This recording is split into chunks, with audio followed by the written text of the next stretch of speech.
Democratic Governor Tony Evans, who had proposed a tax cut primarily benefiting the low and middle income, criticized the GOP plan. In a large percentage point drop that comes at the highest rate. It's paid by married couples who earn more than $405,000. And that rate would actually drop from 7.6 to 6.5%, and even the income tax cut will be paid by tapping the state's projected $7 billion surplus. Republicans also devoted the $622 million to keep property taxes in check. Even the Republican representative Terry Katzma said the cuts were designed to keep Wisconsin competitive with neighboring states with lower rates like Illinois. But Democrats objected, saying the tax plan would make the state less competitive when combined with GOP budget decisions to end funding and even child care programs. Even the Minnesota legislature and the $3 billion tax bill was one of the biggest landmark pieces of legislation that the Democrats could ever do. And within this is a 2.5 million people of Minnesota distributing tax credits to impoverished families to pay for child care and other necessities. Within the bill, there's also $1 billion in tax increases, not including the taxes tucked into other budget bills, like the metro area sales tax for housing and transportation. And when the governor signed this bill into law, he commanded there's going to be a lot of people to get stimulus checks. But single taxpayers who get up to $75,000 will receive a $250 check. Married couples filing jointly will receive $250, $520 as well. And families of children with these income thresholds will get an extra $260 per child.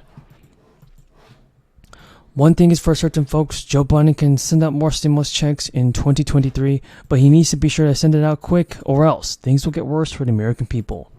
Folks, SNAP payments are being delayed in select states across the country. Millions of low-income Americans are expected to be cut from the program very soon.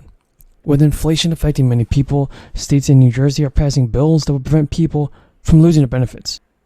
Even for SNAP, the nation's most important anti-hunger program, provides essential food purchasing assistance for the low income. And according to the Center on Budget and Policy Priorities, SNAP has helped an average of 41 million Americans, but now some states are just failing to pay recipients on time, and while others may even think there's more risk of losing the benefit. Because according to state public records, Georgia failed to pay thousands of SNAP recipients in May, and approximately 63% of the applications were delayed in May. On a Facebook page of the Department of Human Services, which oversees the program, a SNAP recipient even said they applied to renew benefits, but haven't received any food benefits since March.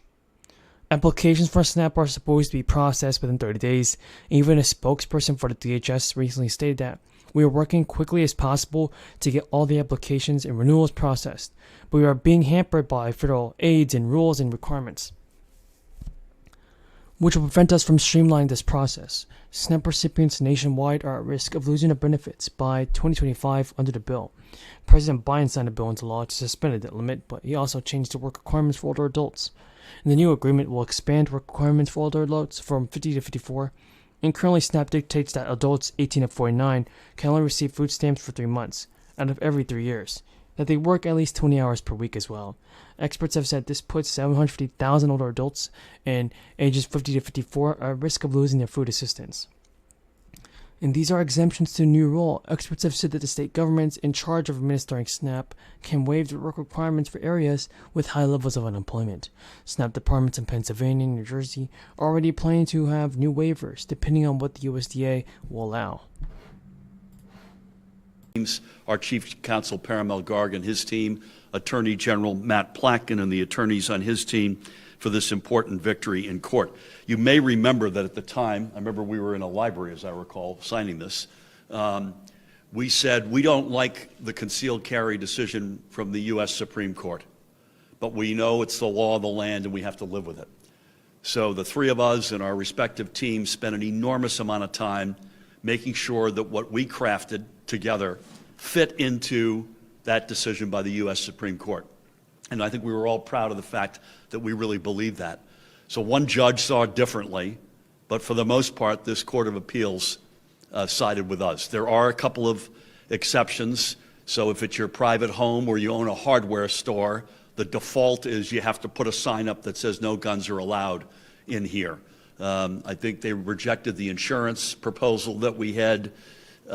You can unfortunately still have a gun in a moving vehicle, and for reasons that escape me, you can have a gun on a movie set, which I don't get given what happened in that tragedy last year. But for the most part, the overwhelming amount of what we crafted together stuck. Huge day. So with that off our chest, good afternoon, everybody. Incredibly honored to be joined by Senate President Nick Scuteri, Assembly Speaker Craig Coughlin, and we're proud to announce that we have. I also want to acknowledge Treasurer Liz Moyo is in the House with us. Liz, thank you. We're proud to announce that we have reached a fiscally responsible agreement to provide historic property tax relief to our seniors. As I've said from the start, and I think we all have said.